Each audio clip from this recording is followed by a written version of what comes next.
ಎಲ್ಲರಿಗೂ ನಮಸ್ಕಾರ. ನಾನು ಗಣೇಶ್ ಪಾಟೀಲ್. ಸ್ನೇಹಿತರೆ, ಇವತ್ತಿನ ಈ ವಿಡಿಯೋದಲ್ಲಿ ನಾವು 1951ನಲ್ಲಿ ನಡೆದ ಸುಪ್ರೀಂ ಕೋರ್ಟ್ನ Shankari Prasad versus union of India ಈ ಲ್ಯಾಂಡ್ಮಾರ್ಕ್ ಕೇಸ್ನ ಬಗ್ಗೆ ಸ್ಟಡಿ ಮಾಡೋಣ. ಈ ಕೇಸ್ ಕಾನ್ಸ್ಟಿಟ್ಯೂಷನ್ ಅಂದರೆ ಸಂವಿಧಾನದಲ್ಲಿ ಬರುವ ಫಂಡಮೆಂಟಲ್ ರೈಟ್ಸ್ಗಳಿಗೆ ಸಂಬಂಧಪಟ್ಟಂತಹ ಕೇಸ್ ಇದಾಗಿದೆ. ನಾವು ಫಂಡಮೆಂಟಲ್ ರೈಟ್ಸ್ಗಳನ್ನು ಸ್ಟಡಿ ಮಾಡಬೇಕಾದ್ರೆ ಅಲ್ಲಿ ಆರ್ಟಿಕಲ್ 13 ಬರುತ್ತೆ. ಆರ್ಟಿಕಲ್ 13ನ ಪ್ರಕಾರ ಯಾವುದೇ ಲಾ ಆಗಲಿ ಆ ಲಾ ಫಂಡಮೆಂಟಲ್ ರೈಟ್ಸ್ಗಳನ್ನು ವಯೋಲೇಷನ್ ಮಾಡ್ತಾ ಇತ್ತು ಅಂತಂದರೆ ಆರ್ಟಿಕಲ್ 13ನ ಪ್ರಕಾರ ಆ ಲಾ ಇನ್ವ್ಯಾಲಿಡ್ ಆಗಿರುತ್ತೆ ಅಥವಾ ಅನ್ಕಾನ್ಸ್ಟಿಟ್ಯೂಷನಲ್ ಆಗಿರುತ್ತೆ ಅಂತೇಳಿ ಆರ್ಟಿಕಲ್ 13 ಹೇಳುತ್ತೆ. ಈ ಕೇಸನ್ನು ನಾವು ಸ್ಟಡಿ ಮಾಡೋದಕ್ಕಿಂತ ಮುಂಚೆ ನಾವು ಕೆಲವೊಂದಷ್ಟು ಅಂಶಗಳನ್ನು ತಿಳಿದುಕೊಳ್ಬೇಕಾಗ್ತದೆ. ನಮಗೆ 1947ನಲ್ಲಿ ಫ್ರೀಡಮ್ ಸಿಗುತ್ತೆ. ಆ ಸಮಯದಲ್ಲಿ ನಮ್ಮ ಭಾರತದಲ್ಲಿ ತುಂಬ ದೊಡ್ಡ ಪ್ರಮಾಣದಲ್ಲಿ ಪಾವರ್ಟಿ ಬಡತನ ಇರುತ್ತೆ, ಇನ್ಇಕ್ವಾಲಿಟಿ ಅಸಮಾನತೆ ಇರುತ್ತೆ, ಕಾಸ್ಟ್ ಸಿಸ್ಟಮ್ ಜಾತಿ ಪದ್ಧತಿ ಇರುತ್ತೆ. ಸೊ ಈ ಎಲ್ಲ ಕಾರಣಗಳಿಂದ ಭಾರತ ದೇಶ ತುಂಬ ಹಿಂದುಳಿದಿರುತ್ತೆ.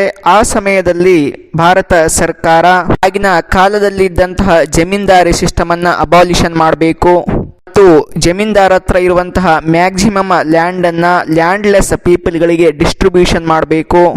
ಅಂದರೆ ಒಟ್ಟಾರೆಯಾಗಿ ದೇಶದಲ್ಲಿ ಸೋಷಿಯೋ ಎಕನಾಮಿಕ್ ಡೆವಲಪ್ಮೆಂಟ್ ಅನ್ನ ತರಬೇಕು ಅಂತೇಳಿ ಯೋಚನೆ ಮಾಡುತ್ತೆ. ಸೊ ಆ ಸಮಯದಲ್ಲಿ ಪಾರ್ಲಿಮೆಂಟ್ ಏನ್ ಮಾಡುತ್ತಂದ್ರೆ ಫಸ್ಟ್ ಕಾನ್ಸ್ಟಿಟ್ಯೂಷನಲ್ ಅಮೆಂಡ್ಮೆಂಟ್ ಆಕ್ಟ್ ಅನ್ನ ತರುತ್ತೆ. ಈ ಆಕ್ಟ್ ನ ಪ್ರಕಾರ ಯಾರು ಹೆಚ್ಚಿನ ಲ್ಯಾಂಡ್ ಅನ್ನ ಇರ್ತಾರೆ ಅವರು ಸರ್ಕಾರಕ್ಕೆ ಕೊಡಬೇಕು. ಆಗ ಸರ್ಕಾರ ಅದನ್ನ ಲ್ಯಾಂಡ್ಲೆಸ್ ಪೀಪಲ್ಗೆ ಕೊಡುತ್ತೆ ಅಂತೇಳಿ ಒಂದು ಅಮೆಂಡ್ಮೆಂಟ್ ಅನ್ನ ತರ್ತಾರೆ. ಸೊ ಈ ಅಮೆಂಡ್ಮೆಂಟ್ ತಂದ ನಂತರ ರಾಜ್ಯ ಸರ್ಕಾರಗಳು ಕೂಡ ಇಂತಹ ಕಾನೂನನ್ನ ತರಲು ಪ್ರಾರಂಭ ಮಾಡ್ತವೆ. ಸೊ ಈ ತರ ರಾಜ್ಯ ಸರ್ಕಾರಗಳಲ್ಲಿ ಕಾನೂನು ಬರುತ್ತಿರುವುದನ್ನು ನೋಡಿ ಜಮೀನ್ದಾರಿಗೆ ತುಂಬಾ ಕಷ್ಟ ಆಗುತ್ತೆ. ಸೊ ಎಲ್ಲ ಜಮೀನ್ದಾರರು ಏನು ಮಾಡ್ತಾರೆ, ಒಂದು ಯೂನಿಯನ್ ಮಾಡಿಕೊಂಡು ಫಸ್ಟ್ ಅಮೆಂಡ್ಮೆಂಟ್ ಆಕ್ಟ್ ಫಂಡಮೆಂಟಲ್ ರೈಟ್ಸ್ಗಳನ್ನು ವಯೋಲೇಷನ್ ಮಾಡುತ್ತೆ. ಏಕೆಂದರೆ ಆ ಸಮಯದಲ್ಲಿ ಆರ್ಟಿಕಲ್ 19 ಕ್ಲಾಸ್ 1 ಸಬ್ ಕ್ಲಾಸ್ ಎಫ್ನ ಪ್ರಕಾರ ರೈಟ್ ಟು ಪ್ರಾಪರ್ಟಿ ಒಂದು ಫಂಡಮೆಂಟಲ್ ರೈಟ್ ಆಗಿರುತ್ತೆ. ಸೊ ಈ ಹೊಸ ತಂದಂತಹ first amendment act right to property ಈ ಫಂಡಮೆಂಟಲ್ ರೈಟ್ ಅನ್ನ ವಯೋಲೇಟ್ ಮಾಡ್ತಾ ಇದೆ ಅಂತ ಹೇಳಿ ಹೈಕೋರ್ಟ್ಗಳಲ್ಲಿ ಕೇಸ್ ಹಾಕೋದಕ್ಕೆ ಪ್ರಾರಂಭ ಮಾಡ್ತಾರೆ. ಆ ಥರ ಬಂದಂತಹ ಮೊದಲ case Kameshwar Singh versus state of Bihar ಅಂತೇಳಿ ಫಸ್ಟ್ ಕೇಸು ಪಟ್ನಾ ಹೈಕೋರ್ಟ್ನಲ್ಲಿ ಫೈಲ್ ಆಗುತ್ತೆ. ಈ ಪಟ್ನಾ ಹೈಕೋರ್ಟು ಪಾರ್ಲಿಮೆಂಟ್ ಮತ್ತು ರಾಜ್ಯ ಸರ್ಕಾರಗಳು ತಂದಿರುವಂತಹ ಈ amendment act right to property ಅನ್ನುವಂತಹ ಫಂಡಮೆಂಟಲ್ ರೈಟನ್ನು ವಯೋಲೇಷನ್ ಮಾಡ್ತಾ ಇದೆ. ಆದ್ದರಿಂದ ಈ ಫಸ್ಟ್ ಅಮೆಂಡ್ಮೆಂಟ್ ಆಕ್ಟು ಅನ್ಕಾನ್ಸ್ಟಿಟ್ಯೂಷನಲ್ ಮತ್ತು ಇನ್ವ್ಯಾಲಿಡ್ ಅಂತೇಳಿ ಜಜ್ಮೆಂಟ್ ಕೊಡುತ್ತೆ. ಸೊ ಇದಾದ ನಂತರ ಹಲವಾರು ಬೇರೆ ಬೇರೆ ರಾಜ್ಯಗಳಲ್ಲಿ, ಉದಾಹರಣೆಗೆ ರಮೇಶ್ ಥಾಪರ್ ಕೇಸ್ ಆಗಲಿ, ಬ್ರಿಜ್ ಭೂಷಣ್ ಕೇಸ್ ಆಗಲಿ, ಹೀಗೆ ಹಲವಾರು ಒಂದು ಹೈಕೋರ್ಟ್ನ ಕೇಸ್ಗಳಲ್ಲಿ ಈ first amendment act invalid unconstitutional ಅಂತೇಳಿ ಜಜ್ಮೆಂಟ್ ಕೊಡಲಾಗ್ತದೆ. ಸೊ ಹೀಗೆ ಆಗ್ತಾ ಇರೋದನ್ನು ನೋಡಿ ಪಾರ್ಲಿಮೆಂಟ್ ಯೋಚನೆ ಮಾಡುತ್ತೆ. ಸೊ ಹೈಕೋರ್ಟ್ಗಳೆಲ್ಲ ಈ ಥರ ಜಜ್ಮೆಂಟ್ ಕೊಟ್ಟಾಗ ಏನು ಅವಾಗ land tenancy act, land ceiling act, abolition of zamindari system ಈ ಥರ ತಂದಿರೋದೆಲ್ಲ ಇನ್ವ್ಯಾಲಿಡ್ ಆಗುತ್ತೆ ಮತ್ತು ಯಾವುದೇ ರೀತಿಯ ಒಂದು ಸೋಷಿಯೋ ಎಕನಾಮಿಕ್ ಡೆವಲಪ್ಮೆಂಟ್ ಮಾಡೋದಕ್ಕೆ ಸಾಧ್ಯ ಇಲ್ಲ ಅಂತ ಯೋಚನೆ ಮಾಡಿ first amendment ಆ್ಯಕ್ಟ್ನಲ್ಲಿ article 19 clause 1 sub class ಎಫ್ಗೆ ಅಂದರೆ ರೈಟ್ ಟು ಪ್ರಾಪರ್ಟಿ ಏನಿತ್ತಲ್ಲ ಫಂಡಮೆಂಟಲ್ ರೈಟ್ನ ಅದನ್ನು ತುಂಬ ಲಿಮಿಟೆಡ್ ಆಗಿ ಮಾಡಲಾಗ್ತದೆ.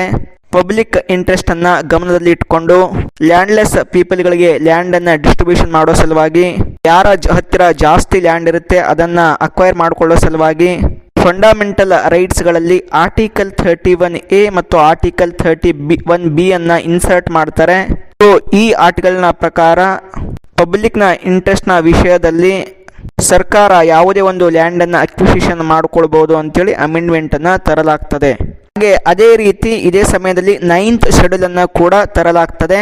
ಈ ಶೆಡ್ಯೂಲ್ನಲ್ಲಿ ಯಾವುದೇ ತರಹದ ಆ್ಯಕ್ಟ್ಗಳನ್ನು, ಉದಾಹರಣೆಗೆ ಲ್ಯಾಂಡ್ ರಿಫಾರ್ಮ್ಸ್ಗೆ ಸಂಬಂಧಪಟ್ಟಂಥ ಆ್ಯಕ್ಟ್ಗಳನ್ನು ಈ ಶೆಡ್ಯೂಲ್ನಲ್ಲಿ ಸೇರಿಸಿದರೆ ಆ ಲಾವನ್ನು ಯಾವುದೇ ಕೋರ್ಟ್ಗಳಲ್ಲಿ ಚಾಲೆಂಜ್ ಮಾಡೋ ಹಾಗಿಲ್ಲ ಅಂತೇಳಿ ಅಮೆಂಡ್ಮೆಂಟ್ ಮಾಡಲಾಗ್ತದೆ. ಸೊ ಹೀಗೆ ಪಾರ್ಲಿಮೆಂಟ್ ತಂದಿರುವಂತಹ ಕಾನೂನಿಂದ, ಅಮೆಂಡ್ಮೆಂಟ್ ಆ್ಯಕ್ಟಿಂದ ಜಮೀನ್ದಾರು ತುಂಬ ಚಿಂತಿತರಾಗ್ತಾರೆ. ಸೊ ಎಲ್ಲರೂ ಸೇರಿಕೊಂಡು ಒಂದು ಯೂನಿಯನ್ ಮಾಡಿ ಶಂಕರಿ ಪ್ರಸಾದ್ ಅವರ ಮೂಲಕ ಸುಪ್ರೀಂ ಕೋರ್ಟ್ನಲ್ಲಿ ಒಂದು ಕೇಸನ್ನು ಫೈಲ್ ಮಾಡ್ತಾರೆ.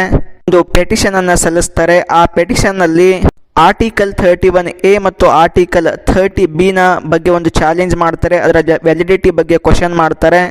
ಆ ಪೆಟಿಷನ್ನಲ್ಲಿ ಪಾರ್ಲಿಮೆಂಟ್ಗೆ ಫಂಡಮೆಂಟಲ್ ರೈಟ್ಸ್ಗಳನ್ನು ಅಮೆಂಡ್ಮೆಂಟ್ ಮಾಡುವಂತಹ ಯಾವುದೇ ಒಂದು ಪವರ್ ಇಲ್ಲ. ಅಕಸ್ಮಾತ್ ಅವರು ಫಂಡಮೆಂಟಲ್ ರೈಟ್ಗಳಿಗೆ ಸಂಬಂಧಪಟ್ಟಂಥ ಅಮೆಂಡ್ಮೆಂಟ್ ಆ್ಯಕ್ಟ್ ಮಾಡಿದಾಗ ಅದನ್ನು ಆರ್ಟಿಕಲ್ 30ನಲ್ಲಿ ಲಾ ಅಂತೇಳಿ ಕನ್ಸಿಡರ್ ಮಾಡಲಾಗ್ತದೆ. ಯಾವಾಗ ಆರ್ಟಿಕಲ್ 13ನ ಪ್ರಕಾರ ಯಾವುದೇ